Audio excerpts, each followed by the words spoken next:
CBS's 60 Minutes show has interviewed US President Donald Trump. From domestic to regional and international issues, Trump was asked a series of questions, and his answers were, well, classic Trump. Let's break it down. More recently, Americans have been watching videos of ICE tackling a young mother, tear gas being used in a Chicago residential neighborhood, and the smashing of car windows. Have some of these raids gone too far?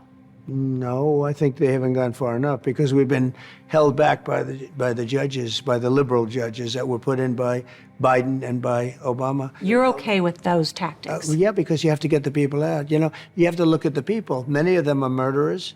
Many of them are people that were thrown out of their countries because they were, criminals. Of course, a young mother, a criminal.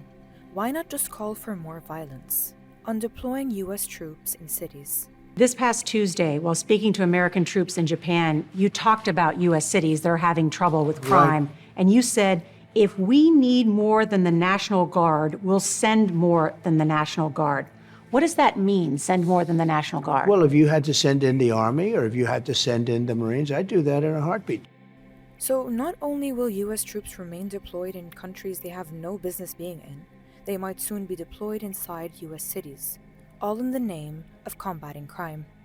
I'm not sure how motivated they'll be, considering many are not even getting their paychecks this month because of the government shutdown.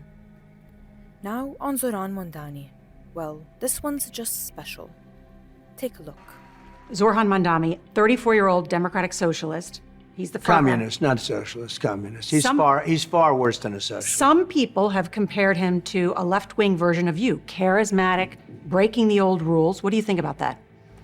Well, I think I'm a much better looking person than him, right? What if Mondani becomes mayor? It's going to be hard for me as the president to give a lot of money to New York because if you have a communist running New York, all you're doing is wasting the money you're sending there. So I don't know that he's one, and I'm not a fan of Cuomo one way or the other, but if it's going to be between a bad Democrat and a communist, I'm going to pick the bad Democrat all the time, to be honest with you. After decades of US gloating over the fall of the USSR, assassinating revolutionaries like Che Guevara, and infiltrating socialist countries for regime change, Trump, who despises Democrats, suddenly prefers them over socialists. It's like McCarthy all over again. On Venezuela. On Venezuela in particular, are Maduro's days as president numbered? I would say, yeah. I think so, yeah. And this issue of potential land strikes in Venezuela, is that true? I don't tell you that. I mean, I'm not saying it's true or untrue, but I wouldn't. Why would we I wouldn't do be it? inclined to say that I would do that, but because I don't talk to a reporter about whether or not I'm going to strike. Of course, he won't inform a reporter about this. He would issue a warning under international law if he decides to strike, because Trump is a law-abiding man. Remember Iran? And of course, on Gaza. Let's talk about Israel. You got the remaining Israeli hostages out of Gaza. Did. You arranged a ceasefire, however fragile that may be. Those are major. It's not fragile. It's a very solid, Can you push Bibi Netanyahu to recognize a Palestinian state? Yeah, he's fine. He's fine. Look, he's a wartime prime minister. I worked very well with him. Yeah, I mean, I had to push him a little bit one way or the other. I think I did a great job in pushing him. He's a very talented guy. He's a guy that has never been pushed before, actually. That's the kind of person you needed in Israel at the time. It was very important. I don't think they treat him very well. He's under trial for some things, and I don't think they treat him very well. I think it should, we'll be involved in that to help him out a little bit because I think it's very unfair. Despite mountains of evidence against Netanyahu and it being the US's closest ally, Trump calls it unfair and basically says outright that the US will interfere in Israel's internal affairs. Not shocking coming from someone who knows a thing or two about dodging justice himself. On Iran.